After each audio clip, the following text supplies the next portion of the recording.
Welcome back, Hour 3. Let me get to we're the only radio morning show. First of all, we're televised.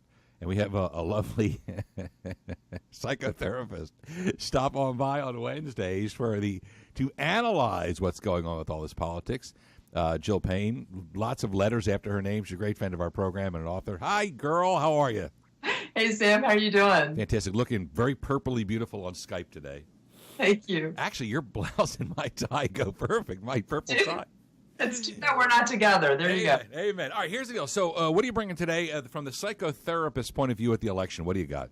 Well, I thought since we're having such an exciting convention, we could really talk about that, and also Mike Pence. And he's speaking tonight, so I have a line that I really think he needs to say. What's that? From the psychotherapist from the couch, what's the line for VP candidate Mike Pence? Mending the fence with Pence. I like that. Mending the fence with Pence. Mending the fence with Pence to finalize them coming together. I'm liking the way the convention is going. The first night, it was really for the people. Instead of having congressmen, senators, and so forth, it was having military, police, people that have lost their children, people really feeling so that we can get empathy and relate. I really like that. And then the next night, which was last night, was showing Trump a different side of Trump, bringing his family in, which he does have a beautiful family. Jill, all the kids, they're in their 30s plus. Right. All except for Tiffany, but they're all very telegenic.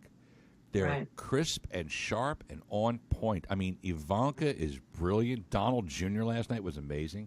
Right. Tiffany, I referred to her as like the Julia Roberts in her delivery. Big smiles. Oh, she was beautiful. Yes. I mean, that's something. Great job. And that says a lot about the dad, right, when you have kids like this. It reflects, exactly. We have children, and most likely they do reflect us. There are always exceptions. But when you have all these kids that are doing such a wonderful job and being so wholesome and humble, which is what people want to see. And so I think that's a really good thing. I do want to say something about Melania. Her outfit, remember last week I wore white and she wore white, which means safety. And so I didn't know. I thought it just means she's got a hot bod. Oh, it made her look. She looks hot anyway, but I shouldn't even say that. What I'm saying is, color is extremely important. So these are things for us to watch also. And I wanted to talk a little bit about Mike Pence and the reason I think that it's a good mesh for Trump and himself. I think he did a really good job. What do you think? In the selection of Mike Pence? In the selection of how they will mesh together. Sometimes you bring on a VP to win a state or a part of the country, and in other times, in Trump's case, you bring a VP to solidify and shore up your conservative evangelical base. Right. And Pence and he's a radio guy. He's a former talk show host. I was going to say they have a lot in common. They're populists. Yeah. If you know that Pence spoke at one of the Tea Parties, and also they are in the media. So they've got a lot in common. They're both conservative. One is more right, and you're right. That's going to bring the party more together. One other good thing, remember we talked about bias. Mm-hmm. The best thing to do, everybody's biased. The best thing to do, and a strong person does this, you surround yourself with people that think a little bit different than you so that you can see another viewpoint. And that is what Trump has done. Well, psychotherapist Jill Payne, confident people. Confident people surround themselves with those with slightly different points of view. Right. Obama, a very weak, humiliated man, has surrounded himself with bobbleheads who just go up and down. There is no dissenting opinion in the Obama White House. You have to be against Israel. You have to be against normal, healthy, straight marriage. You have to be against American exceptionalism. You have to be against energy independence. You know what I'm saying? Right. And I could see Trump bringing in some different points of view. Right. So I think this is going to help. Already, I think Pence spoke last night. Some were talking about bringing the conservative movement, wave back into America. Yeah. So I'm thinking that it looks good. And they both have similar values, which is really important.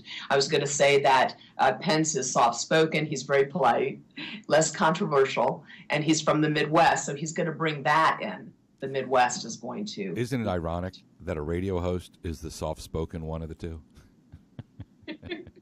Isn't it ironic? I don't know if I should even comment on that. I have video.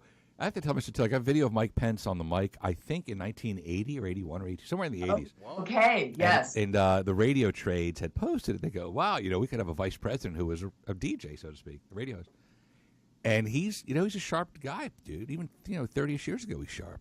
Right. It was supposed to be a hit. Yeah, so it was rock and roll. Jill Payne, our in-house psychotherapist, I've got 30 seconds. Okay. A person comes in, lays down on the couch in your office there, the psychotherapist's office, and they're like, I like Trump, but, he's still not everything I want. What do you tell someone who says, dude, get over it? If you can agree with 70 or 80%, then agree. Then wrap your arms around him. Right, and that's the same in any relationship. When you're looking for a partner, you're not going to get 100% because we're not 100%. So if you get 80% of what you like, that is what you want in a partner. So it's the same. And here you have even better. You've got a vice president and a president, and the president leads, so he guides. He also needs to be open to listen to the people, and which I think is going to happen. Remember, that's why God gave us 2 ears and 1 mouth. Well, it's the same for parents. It's good to have a mother and a father. It balances out when you're raising the child. And also the children like to go, hey, Mom, can I do this? And then she says no, then you go to Dad. That's right. That's there you go. Well, Mom said I can have dessert. Jill Payne, our in-house psychotherapist, breaking it down for us, peeling the psychological onion, so to speak, of the election process and the convention going on. Great to have you on, Jill. Have a wonderful day. And I'm looking forward to hearing Pence speak. Yes, tonight. And, I'm really looking for Ted Cruz. I want to hear Cruz. Yes, he's going to speak, and that shows you the flow that's having. You have the social norm, and then you get the pressure. And so that's a good thing. It's what we call guilt. We have a lot of it in our society, and that motivates us. Let's see what happens tonight. So there you go. Jill Payne, have a wonderful day. Okay. Mwah. Mwah. Mwah.